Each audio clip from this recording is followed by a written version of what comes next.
Mga kaibigan, ikinagagalak naming muling makasama sa podcast si Genome Scott Ritter, isa sa pinakamahusay na tagasuri ng geopolitika. Scott, nakakatuwang malaman na ang video mo tungkol sa tunggalian ng Israel at Palestina ang may pinakamaraming views sa channel na ito mula noong lumabas ka ilang taon na ang nakalipas. Umabot sa 3.5 milyong views ang video na yon. Excited akong bumalik ka sa studio at marinig ang bagong pananaw mo tungkol sa sigalot sa Iran. Scott, welcome back sa programa. Maraming salamat. Ilagyan mo ako ng malaking pressure na yon. Pero tingnan natin kung ano ang magagawa natin. Ay hindi, gusto lang talaga naming marinig ang pananaw mo. Alam mo Scott, magsisimula na tayo agad kasi malinaw namang ito ay digmaan ng Israel. Sa wakas, may presidente na ng Estados Unidos na kumagat sa pain at nakipagdigma dahil sa Israel. Ang una kong tanong, nakita natin na umaasa ang Israel sa lakas militar nila. Pero ngayon, may mga missile strike na nakakapasok sa depensa at tumatama sa mahahalagang infrastruktura mula sa pananaw militar. Nakikita ba natin na nawawalan ng kontrol ang Israel at Estados Unidos sa lumalalang sitwasyon? Ang nasasaksihan natin ay ang Israel at Estados Unidos na natatalo sa isang digmaan at talagang natatalo ng malinaw. Laging kayong maglagay ng bomba at magpasabog ng target ng Estados Unidos at Israel. Hindi yon pinagdududahan. Mayroon silang ilan sa pinakamagagandang teknolohiya sa buong mundo. Alam mo, It's not. hindi mo kailangan maging henyo sa militar para magpasabog ng bagay. Pero ang malinaw ngayon, ano yon?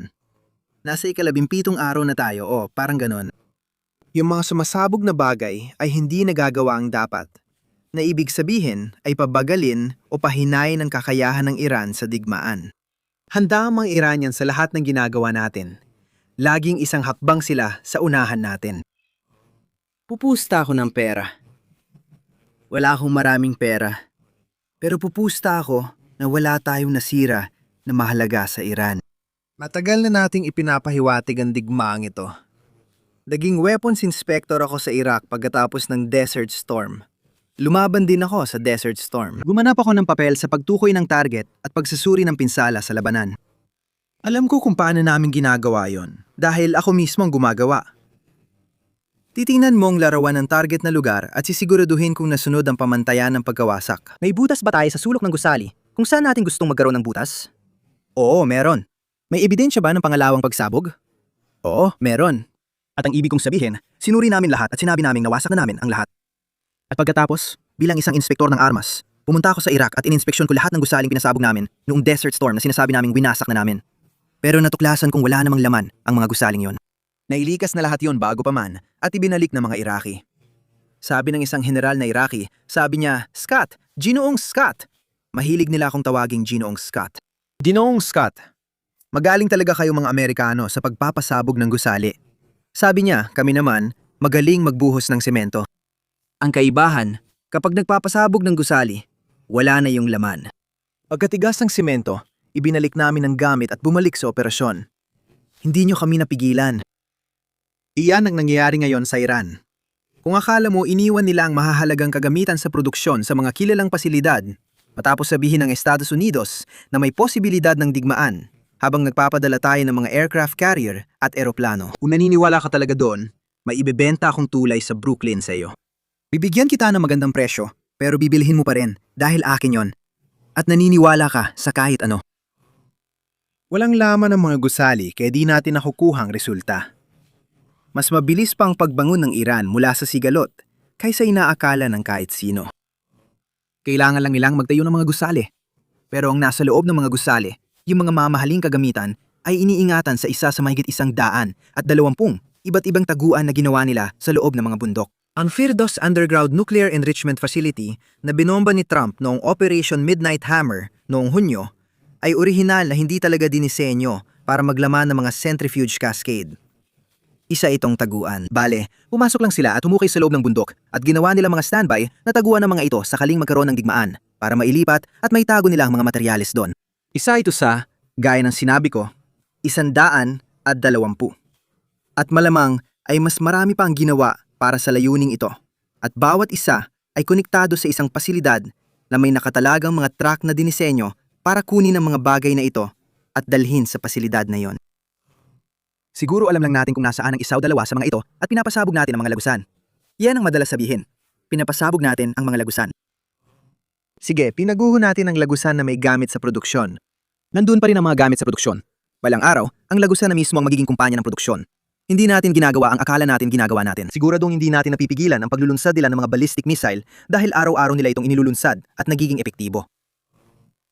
Ang kampanyang dinisenyo natin ay nagtibay lang nga tayo ay mga kriminal sa digmaan. Ibig kong sabihin, hindi lang naman ang pagpasalang kay Ali Khamenei sa unang araw gamit ang 6 na missile na isang pagpatay talaga.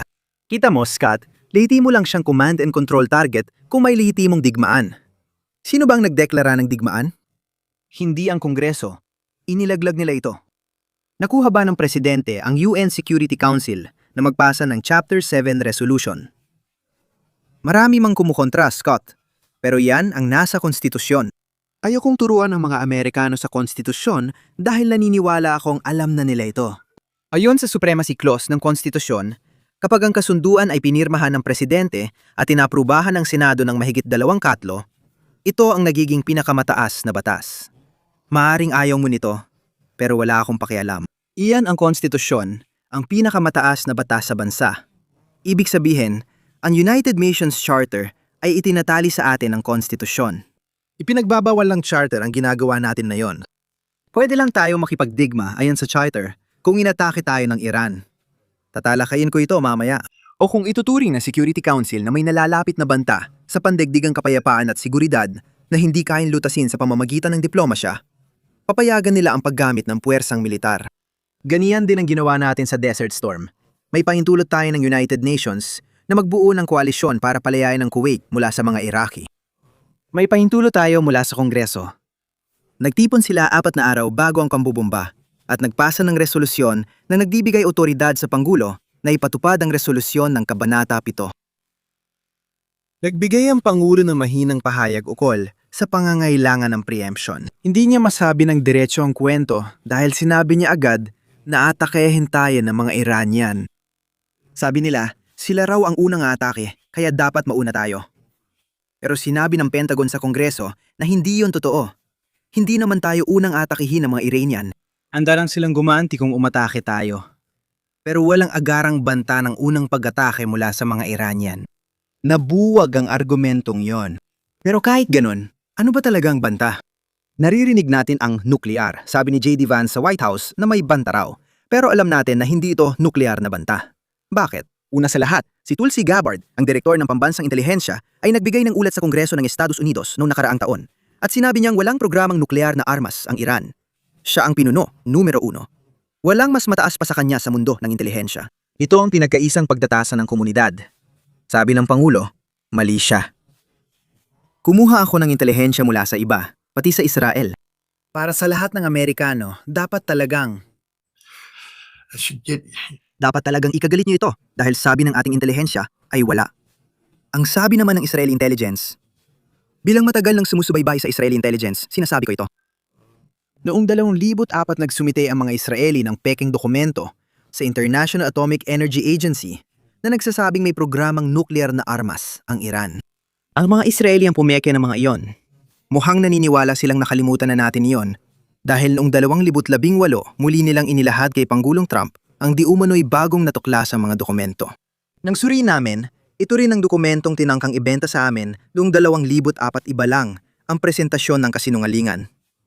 Pero ngayon, may presidente na silang handa. Tumango ng oo. Kaya umatras tayo sa Iran nuclear deal. Kahit alam nating walang nuclear weapons program doon. Alam natin yan. Paano? Si Steve Witkoff at Jared Kushner ang nagsabi niyan. Ngayon, akala nila kinukondena nila ang Iran dahil sinabi nilang ang mga Iranian ay may 450 kilo ng 60% enriched uranium hexafluoride. Tinakot nila kami gamit ang posibilidad ng isang bomba. At sabi ko, hindi. Sinasabi nila sa'yo na wala silang bomba, kita mo. Dahil iyon ang kabuuan ng 60% enriched uranium na sinabi ng IAEA na umiiral bago nagsimula ang pambobomba noong Hunyo. Ang sinasabi nila ay hindi pa namin kinukonvert ang alinman dito. Nandito pa lahat. Ang kailangan mo lang gawin ay magpadala ng mga inspektor para mag-verify at makikipagtulungan kami sa'yo para makapasok ang mga inspektor na yon. Kaya hindi sinasabi ng mga Iranian na may bomba sila o nagbabanta ng bomba. Ang sinasabi nila ay mapapatunayan naming wala talagang bomba. At nagawa nila yon. Kaya kung nangyayari ang prosesong ito, agad mong matatanggal ang banta. Wala talagang agarang banta. Negosasyon, wala talagang legal na batayan para sa ginagawa natin sa Iran ngayon. Ito ay naglalagay sa atin sa parehong antas na ibang mga bansa. Halimbawa, balikan natin ang Nuremberg Trials. Si Justice Jackson, pangunahing taga-usig, ay inakusahan ang mga Nazi sa Nuremberg Trial ng digmaang pananakop. Sa katunayan, lahat sila ay kinasuhan nito at ilan sa kanila ay binitay hanggang sa mamatay dahil sa digmaan ng pananakop. Bakit? Dahil ang digmaan ng pananakop ay ang pinakamataas na krimen ng digmaan. Ang lahat ng krimen ay naguugat sa digmaan ng pananakop. Ngayon, nagsimula tayo ng illegal na digmaan ng pananakop. Wala tayong pahintulot mula sa Security Council, Kongreso, o moral na otoridad. Ito ay purong pananakop. Ibig sabihin, ginagawa natin ang ginawa ng mga kriminal na binitay sa Nuremberg. Hindi yan ang aklat na gusto nating mabanggit ang Amerika. Pero, nandoon na tayo ngayon. Manaluman lang sana tayo sa digmaan. Ibig kong sabihin, alam mo yon, Amerikano ka. Manaluman lang sana tayo sa digmaan. Gabin mo yan ng tama. Natatalo tayo sa digmaan na to. Masaya ako ngayon, kahit ayokong may masaktan. Pero hindi naman ito ang digmaan na dapat nating mapanalo. Ito ay isang digmaan na nagpapagulo. Alam mo na, isa sa mga dahilan kung bakit niya ginagawa ito ay dahil sinabi ng Israel sa kanya na gawin ito. Kaya agad-agad, tayong mga Amerikano ay dapat magsabi ng hindi. Hindi tayo nagtatrabaho para sa Israel. Pero mukhang ginagawa natin. Tumatanggap tayo ng utos mula kay Benjamin Netanyahu. Nakikipagdigma tayo para sa kanya. Gusto rin yung dali ng leader ng Iran sa China. At dapat sana ay pupunta siya roon sa susunod na buwan. Gusto niyang dali ng ulo ng Venezuela at Iran. Ihagis ito sa mesa kay Xi Jinping at sabihing, ako si Donald Trump ang mananakop. Dapat kang lumuhod sa harap ko at manginig. Sa takot. Sabi ni Trump, hindi ako pupunta sa China ngayon. Ipapaliban natin. Matatagalan bago mangyari. Bakit? Dahil pupunta siya roon bilang tanga, gago at talunan. Pinakamasama inaasahan na ito. Pwedeng sabihin ni Donald Trump tulad ngayon na walang nag-akala na isasara ang Strait of Hormuz. Pwede niyang sabihin, walang nag-akala na atakehin nila ang mga base ng Amerika. Sinabi niya yon. Hindi namin inisip na atakehin nila ang mga base ng Amerika. Sasabihin niya, hindi namin inisip na magtatagal ang kanilang gobyerno. At hindi namin inisip na ganito karami ang kanilang mga misil at kaya nila magpaputok ng ganito. Diretsong kasinungalingan yan. Ang chairman ng Joint Chiefs of Staff ang nag-brief sa presidente tungkol sa pagtatasa ng JCS na isasara ng mga Iranian ang Strait of Hormuz at wala nang magagawa ang Amerika. Kaya dapat nating asahan ang pagsasara niyan. Kung gusto mong palayain yon, kailangan mong magmobilisa ng mga 100 at 50,000 hanggang 200,000 sundalo. Kailangan nating pumasok at sakupin yon. Kung wala ang mga sundalo at kakayahan nating magpakita ng lakas, magsasara ang Strait of Hormuz. Sinabihan din siya na mauubusan tayo ng mga defensive interceptor. Wala na tayong depensa laban sa mga Iranian na hindi mauubusan ng nagamisil. Tataman nila lahat ng target, Israel, at ating mga base, ayon sa chairman ng Joint Chiefs Staff. Ikinuwento niya lahat, pero ngayon, nagkukunyari siyang hindi siya sinabihan.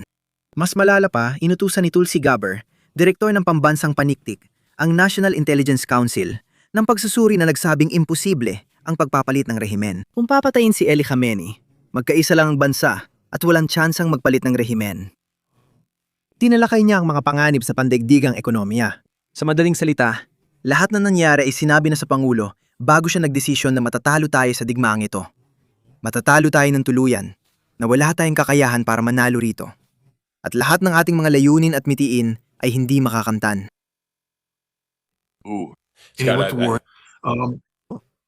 Hindi. Ang ibig ko sabihin, itong kamanghamanghang pananaw. At alam mo, sa mga panayam natin, gusto ko lang ibigay sa iyo ang pagkakataon at kunin ang mga pananaw mo. Ibig ko sabihin, napakaganda ng mga ito. At ito ang mga bagay na hindi na ilalatala sa mainstream media. Kaya natin ginagawa ang mga panayam na ito. At gusto kitang tanungin tungkol sa mga misil na meron ang Iran dahil walang ibang nakakaintindi ng mga misil at pakikidigma gaya mo. Kaya kapag tinitingnan natin ang arsenal ng mga misil ng Iran, mga ballistic missile, hypersonic at mga swarm ng drone, gaano kalaki ang kakayahan ng Iran na magpatuloy sa kanilang counter-attack sa hinaharap? Alam mo, nagsimula ang programa ng mga Iranian sa misil noong digmaan ng Iran at Iraq.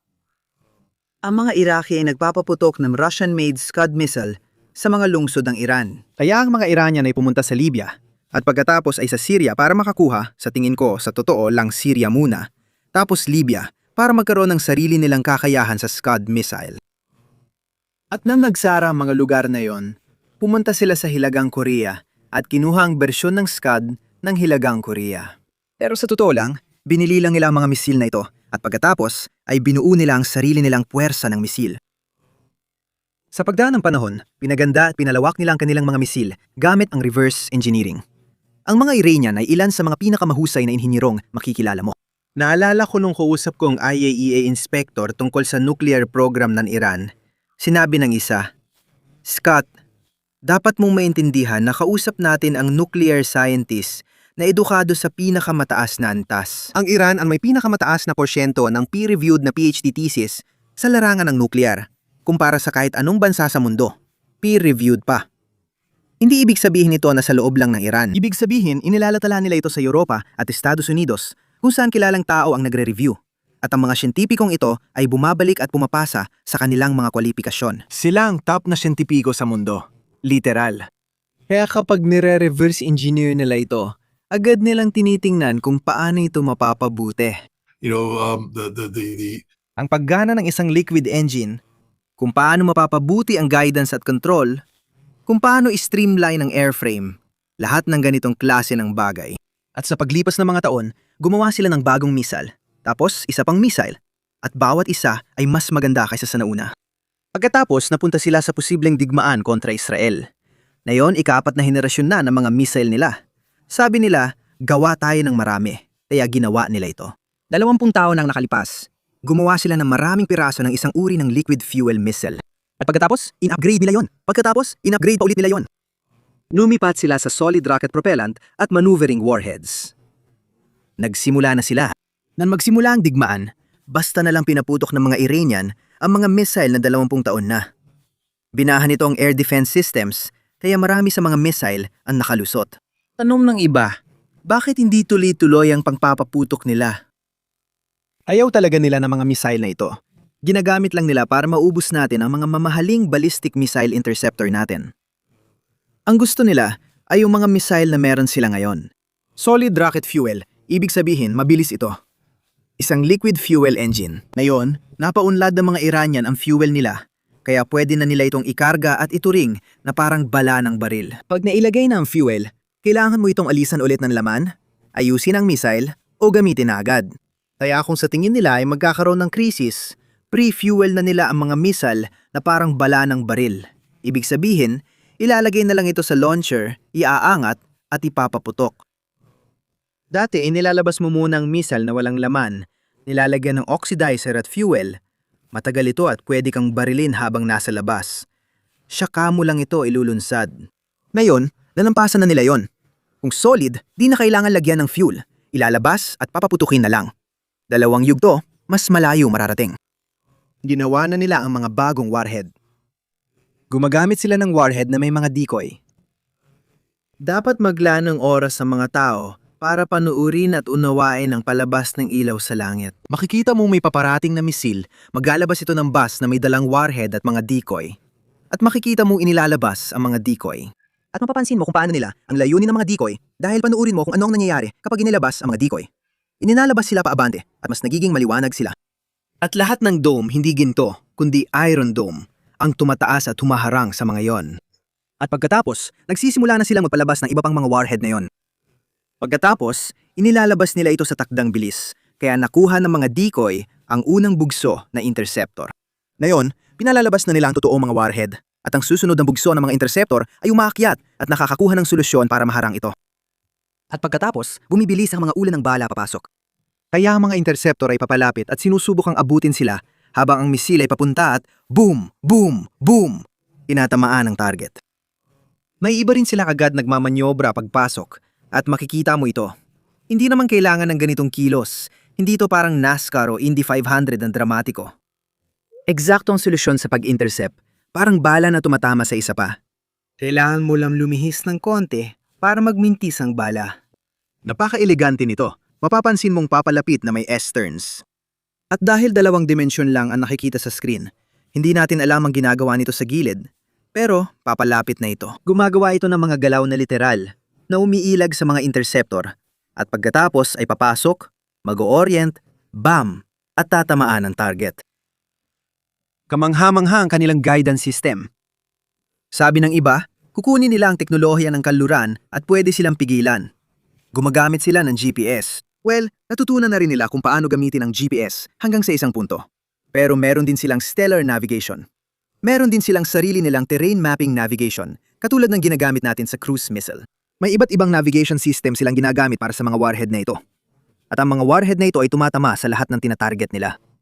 May warhead na sila para sa iba't ibang target. Kaya kung kailangan pabagsakin ang matibay na aircraft shelter, meron silang gamit para doon. Kung kailangan nilang pabagsakin ng isang command at control bunker, may warhead sila para doon. Kung kailangan nila ng tumpak na pag-atake sa isang gusalinang opisina dito, kung saan naroon ang tauhan ng intelligence, may warhead din sila para doon. Kaya literal na mayroon silang buong listahan ng mga missile ngayon. At sa madaling salita, bumabangon sila at tinitingnan nila yon at sinasabi, anong mga target ang tatamaan natin ngayon? Boom, boom, boom, boom. Okay, itong missile dito, itong missile dito, itong missile dito, itong missile dito. Tira, launch. At araw-araw nilang ginagawa yon paulit-ulit. Isa ito sa pinaka-advanced na missile ngayon. Talagang kakaibang Oreshnik. May bersyon ng Oreshnik ang mga Iranian. Hindi kasing laki ang warhead, pero ito ay isang warhead na dumarating sa hypersonic na bilis, naglalabas, at pagkatapos ay may mga submunitions na inilalabas para punuin at wasakin ang isang lugar. Dahil dito, ang Iran ay may isa sa pinaka-advanced na ballistic missile program sa mundo. At sobrang napag-iiwanan na tayo ng Apollo. Paalala lang sa lahat, ang Patriot 3 missile system na yan ay hindi naman talaga nakakabagsak ng kahit ano. Nakabagsak ito ng ilang lumang missile, ngunit ang sistema ay gamit pa rin ng teknolohiya ng dekada 70. Pag-aralan ninyo ang kasaysayan ng Patriot. Dati, meron silang Nike Hercules, Sprint at Spartan missile system, pati mga radar na ginamit doon. At ang Raytheon at lahat ng iba pa ay gumawa ng mga bagay na ito na napakamahal. Pero pagkatapos ay tinigil natin. Pinirmahan natin ang ABM Treaty at sinabi natin, hindi na natin ito gagawin. Parang, anong gagawin natin? Ang dami nating teknolohiya. Anong gagawin natin? May lumapit sa army at nagtanong kung bakit hindi sila humihingi na gumawa ng Battlefield Missile Interceptor. Lahat ay pumayag na hihingan kami. Sabi nila, gagamitin at iaangkop nila ang teknolohiya. Kaya kinuha natin ang teknolohiya mula dekada 70 at inangkop natin ito. Ngayon, ibig sabihin nito na ang teknolohiyang ito mula sa dekada 70 ay dinisenyo para pabagsakin ang mga missile mula rin sa dekada 70. Ngayon, inaangkop natin ito. Habang inaangkop natin, gumagaling din ang mga missile. Ngayon, may sistema tayong hindi kayang pabagsakin ang mga missile na mayroon ngayon. Papasok tayo sa siklo ng software upgrade at sisimulan natin ang pag-upgrade ng software. Ganyan ang nangyari sa Gulf War. Lagi tayong nahuhuli, parang software application na laging atrasado kumpara sa simpleng missiles ng mga Iraqi. Hindi natin ito nakuha ng tama. Wala tayong na-shootdown na missiles laban sa Saudi Arabia. At baka wala rin sa Israel. May naniniwala na baka may isa o dalawang nakuha ng Israeli. Pero sa 49, hindi yon sapat. Ang mga Ruso ay gumawa ng bagong teknolohiya ng misil na partikular na dinisenyo para talunin hindi lang ang Patriot, kundi pati ang THAAD at anumang hinaharap na sistema ng depensa laban sa misil. Nandyan kami. Kaya kapag pinag-usapan ng Golden Dome at iba pa, hindi na yon uubra. Talo na yon. Walang missile defense shield dyan. At hindi magkakaroon dahil laging may sandatang kayang talunin ito. Ngayon, pati North Korean, gumagawa na rin ng advanced na sandata, hindi lang Ruso at Sino. Pati ang mga Iranian ngayon ay may ilan sa pinakamagagandang weapon systems na ginawa para talunin ng American Missile Defense Systems. Ibig sabihin, hindi natin kayang ipagtanggol ang sarili. Kahit ninakawan natin ang South Korea ng 5 THAAD radars, bulag na sila ngayon. Dadalin ba natin ito sa Gulf Arab states na nangangailangan? Hindi. Sila-sila lang ang bahala. Dadalhin natin ito sa Israel. Pero malalaman ng mga Iranian kung nasaan ang 5 at sisirain nila ang mga ito tulad ng ginawa nila sa iba. Tama, Scott. Ang galing ng pananaw mo dito dahil ito ang mga bagay na hindi natin naririnig sa media. Tulad na sabi mo, na-brief si Donald Trump tungkol dito pero pinili niyang kumilos ayon sa gusto niya at sinabi lang na itutuloy at sisimulan ang digmaang ito. At sa tingin ko, ang nakikita natin ngayon ay talagang lumalala ito at nagiging mas malaking panrehiyong labanan dito. Gusto kong bigyan din mo yan dahil isa sa mga inamin na ni Donald Trump ay sinabi niya, alam mo, wala kaming idea na kaya nilang tumugon at sirain ang mga THAAD program na binanggit mo lang kanina. Di namin inasahan na atakehin nila ang ibang bansa sa Gulpo. Tinitingnan natin ang isang lungsod tulad ng Dubai na naging simbolo ng kalikasan sa loob ng mahigit 40 taon halos nasira sa isang iglap. At ang ilusyon ng kalikasan ay nawala na ngayon. Talakayin pa natin ang regional na labanan at kung paano ito maaring lumaganap sa gitnang silangan. Una, dapat nating malaman na hindi umatake ang Iran sa bansa na hindi rin umatake sa kanila. Ngayon, baka sabihin mo, Scott, ang mga Amerikano at Israeli ang umaatake. Bakit tinatarget ang Gulf Arab States? Bawat Gulf Arab state na tinatamaan nila ay naging host sa isang American military base na direktang o hindi direktang sangkot sa patuloy na mga pag-atake laban sa against Iran. Halimbawa, ang Al-Udeid dati ay puno ng eroplano pero umalis na lahat. Kaya nagtatanong ang lahat kung bakit tinatamaan pa rin ng Al-Udeid kahit wala ng laman. May $1.1 bilyong na radar doon na ang trabaho ay tukuyin ang missile launches ng Iran at ipadala ang datos sa Missile Defense Shield para mas mabilis ang response at mas maganda ang targeting. Winasak yun ng mga Iranian at tinarget pa ang iba pang communication hubs.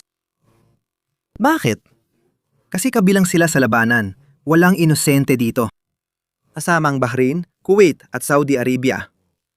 Sa tingin ko, napakadoble kara ng mga Saudi Arabian at nagkukunyari silang walang kinalaman dito. Pero nakakatuwa na kapag nagkamali sila sa transponder, bigla nating makikita na puno ng F-16, F-15 at KC-135 tanker ang impapawid ng Saudi. At lahat sila ay lumalapag sa isang base ng Saudi na ngayon ay binobomba. Lubos na kasali ang Saudi sa digmaang ito. Lahat ay sangkot sa digmaan. Nagbibigay ng base at suportang militar, kaya aktibong kalahok sa labanan. Madalas na tinatarget at pinarurusahan ng mga Iranian ang United Arab Emirates. Hindi na muling magiging katulad ng dati ang bansa. Maaring bumagsak ito? Hindi karapat-dapat manpatuloy ang mga gobyernong ito. Tinutuligsa sila ng mga Iranian at sinasabing sinuportahan nila ang aksyong militar laban sa kanila. Kaya sila nananalo dahil sinisira nila ang ekonomiya ng mga bansang ito. Pinipilit nilang itigil ang produksyon ng enerhiya na magkakaroon ng malawakang epekto, isang kalamidad sa pandaigdigang pamilihan ng enerhiya na hindi pa lubusang nararamdaman ngayon. Pero paparating na ito. Tama ka dyan, pero nandyan din ang Israel. Kasamang Israel dito, binabanatan din ang Israel. Pati Estados Unidos tinatamaan ang mga base natin dahil base rin ito ng Amerika. Hindi lang basta base sa gitnang silangan. Matagal na itong pinuntirya ng mga Iranian at sinabi ng direktor ng National Intelligence sa Pangulo ang mga target ng mga Iranian. Wala tayong magagawa para pigilan sila dahil kulang tayo sa missile defense. Alam na ito ng Pangulo bago siya nagdesisyon.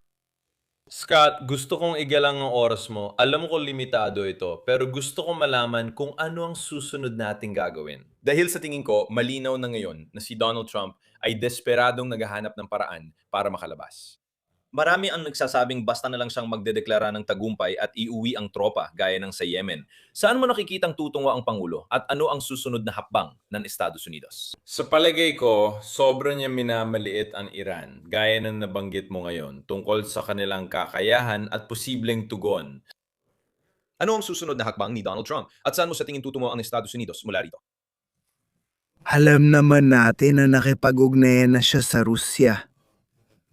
Si Steve Witkoff na siyang pangunahing negosyador niya sa Rusya ay nakipagkita nitong linggo sa Miami kay Kirill Dmitriev na siyang itinalagang tagapamagitan ni Vladimir Putin para sa pakikipag-ugnayan kay Witkoff. Bakit? Ano kaya ang kinag-uusapan nila? Para sa akin, malaking kasunduan ang sagot dyan. Para sa akin, Rusya ang tusi sa pagwawakas ng sigalot na ito dahil kasama nito ang China. Maaring kung tama ang kondisyon, kumbinsihin ang Iran na itigil ang sigalot. Pero dapat tama ang mga kondisyon. Sa palagay ko, dapat tanggapin ng Estados Unidos na hindi na tayo tinatanggap sa gitnang silangan at sira na rin ang ating infrastruktura. Hindi na tayo makakabalik sa mga base dahil wasak na ang mga ito o sira na ang relasyon natin sa bansang tumatanggap. Kaya kailangan nating umalis. Kaya sa tingin ko, malamang na ang makikita natin ay isang unti-unting at komprehensibong plano ng pag-alis para mailabas ang mga tropang Amerikano mula sa gitnang silangan. Tutulong ang Rusya sa pagmamamagitan kasama ang mga Iranian at magkakaroon ng beripikasyon. Layunin nitong halos wala ng presensyang militar sa reyon. Igigit ng mga Iranian na alisin ang lahat ng parusa. At igigit nila na mapanatili ang kanilang kakayahan sa ballistic missile dahil ito ay isang kumbensyonal na kakayahan at napatunayan nitong mahalaga ito. Hindi masasabi na ito'y walang saysay o sobra-sobra. Isa itong mahalagang kakayahang militar para tumulong sa Iran na talunin ang Estados Unidos. Malamang kailangan pang magsakripisyo ang Iran at muling pag-usapan ang kanilang nuclear program. Ang kasunduang inayos ng pamahalaan ng Oman bago ang pagbagsak ng mga bomba ay malamang na kailangang tanggapin ng Estados Unidos. At sa esensya, sinasabi nito na, pero alam mo, sila. Kami ay atras mula sa kasunduang nuklear. Tatanggapin ng Estados Unidos ang kasunduang nuklear na nagsasabing, isasara ng Iran ang lahat ng daan sa sandatang nuklear. At tatanggapin namin yon. Magandang kasunduan yan, Pangulong Kinsel. Kaya ang tingin ko, makikita natin ang isang manloloko na ginagawa ang kanyang kalokohan. Sa tingin ko, makikita mong sasabihin ng Pangulo, nanalo ako sa digmaan. Tapos na, panalo tayo. Nagdulo tayo ng hindi pa nangyayaring pinsala. Pinalubog natin ang kanilang mga barko. Ginawa natin ang lahat. Hindi niya tatalakayin ang issue tungkol sa ballistic missiles. Sasabihin niya na ang Iran ay, syempre, papayagang ipagtanggol ang sarili nito ayon sa tingin nila ay tama. Basta't walang nuclear na sandata. Isinara na natin ang daang yon at hindi sana yon nangyari. Pwede niyang imbentuin ng kahit anong dahilan na gusto niya. Hindi sana yon nangyari kung wala ang digmaang ito. Kaya naging kailangan ng digmaang ito para mangyari yon. Sasabihin niya, ako ang pinakadakilang tagapamayapa na kailan may tumapak sa mundo dahil nanalo ako sa digmaan sa Iran at napahinto ang kanilang nuclear program. Kaya wala nang dahilan para panatilihin ang mataas na presensya ng militar sa gitnang silangan. Babalik tayo sa Fortress America, gaya ng ipinangako ko sa estratehiya sa pambansang seguridad. Kaya niyang gawing parang bahagi ng mahusay na plano ang sitwasyon. Sa kasamaang palad, sa tingin ko ibig sabihin nito ay malamang na kailangan maputulan ng ulo ang Cuba dahil kailangan ng presidente ng isang panalo. Sa ngayon, desperado siyang makakuha ng panalo. Hindi siya pwedeng humarap sa midterm elections dahil malinaw ang kanyang pagkatalo kahit ano pang paliwanag niya. Pero pwedeng hindi gaano mabigat ang pagkatalo dahil hindi direktang naapektuhan ang Estados Unidos. Tumaas ang presyo ng gasolina at iba pa, pero hindi ito mapapatatag. Kung magagamit niya ang Cuba para sa mga Amerikano bagong midterm elections, malaking bagay ito. Panalo ka agad sa estado ng Florida. Mananalo ka rin sa ibang estado dahil nagawa mong tanggalin ang rehime ng Cuba na hindi nagawa ng ibang presidente. Kaya naniniwala ako na may potensyal para sa isang malaking kasunduan dito na maaring pamagitanan ng Russia sa tulong ng China. Tiyak bang mangyayari yon? Hindi naman. Naniniwala akong doon tayo patungo. Pinakinggan ko ang bawat salita ng Pangulo at para sa mga pahiwatig at ang mga pahiwatig ay magdedeklara siya ng tagumpay. Kung paano niya ipapaliwanag ang tagumpay na yon ay ibang usapan. Magdedeklara siya ng tagumpay. Sa halip na dagdagan ang presensya ng Estados Unidos sa reyon, sa tingin ko ay aatras tayo. Aalisin niya tayo roon at sasabihin, ako ang tagapamayapa. Ginawa ko ito. Ako ang lumika ng kapayapaan. Nakamit ko ang resulta na ito. At tapos na tayo. Kaya iyon ang nakikita kong mangyayari. Oh, Scott, maraming salamat sa oras mo ngayon. Isa na lang, saan namin pwedeng subaybayan ang iyong mga gawa? Meron ka bang YouTube channel na pwede naming sundan o Substack? Ipaalam natin sa ating mga manonood kung saan nila pwedeng subaybayan ang iyong mahusay na mga gawa. Salamat! Salamat sa papuri. Maaari kayong pumunta sa scottritter.com. Dadalhin kayo nito sa aking Substack page. At doon, makikita ninyo sa itaas ang mga banner. Nandun din ang aking YouTube channel. Meron akong iba't ibang podcast at proyekto. Makakatulong ito para malaman ninyo ang mga ginagawa ko. Halimbawa, aalis ako papuntang Rusya sa Biyernes. Pinag-usapan lang natin ang malaking kasunduan na ito. Makikipagkita ako sa mga maimpluwensyang Ruso para talakayin ito. Kaya ang layunin ko ay magtanim ng idea sa isipan ng mga elite sa Rusya para makatulong na may isa katuparan nito. Dahil para sa akin, bilang isang Amerikano, kailangan ko talagang matapos ang digmaang ito. Masama ito para sa atin. Kung matutulungan tayo ng mga Ruso na tapusin ang digmaan, maganda yon. Isa pa, alam mo, Pinag-uusapan natin ang tungkol sa pagresolba ng mga sigalot. Pupunta ako sa Chechnya. At susubukang alamin kung ano ang nangyari sa pagitan ng mga Chechen at mga Ruso na nagbigay daan para mula sa dalawang digmaan na galit sila sa isa't isa ay naging malapit na magkaalyado sila ngayon. Nagtutulungan ng mas malapit. Ano ang nangyari na nagbigay daan para mangyari ito? Ano ang tinatawag na himala ng Chechen? Paano mo ito inilalarawan? Paano mo ito ipapaliwanag? Dahil kakailanganin natin ng ganitong bagay sa Ukraine, sa pagitan ng Ukraine at Russia, at kakailanganin din natin ito sa pagitan ng Estados Unidos at Iran. Kakailanganin natin ng mga modelo ng pagresolba ng sigalot na maaari nating gawing batayan. Kaya isa sa mga layunin at mitiin ko sa paglalakbay na ito ay iyon. Kaya kung pupunta kayo sa Substack, makikita ninyo na may pahina para sa donasyon. Isa akong independenteng mamamahayag at ang tanging paraan para magawa ko ito ay sa pamamagitan ng mga donasyon ng mga tao. At kung sa tingin ninyo ay mahalaga ang trabahong ito, huwag kayong magatubiling pindutin ang donate button.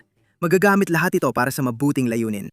Oo naman. Well, Scott, gusto kong magpasalamat sa iyo sa iyong pagsusumikap. Nagpapasalamat ako sa pagkakataong ma-interview ka at maipakita ito sa aming channel para mas maraming Amerikano at tao sa mundo ang makaalam nito. At para sa lahat ng nanonood, ilalagay namin ang mga link papunta sa website ni Scott at lahat ng mga ginagawa niya. Ilalagay namin yun sa mga link sa ibaba para madali ninyo masundan. Scott, maraming salamat. Nais kong maging ligtas ang biyahe mo sa Rusya at matagumpay ang misyon.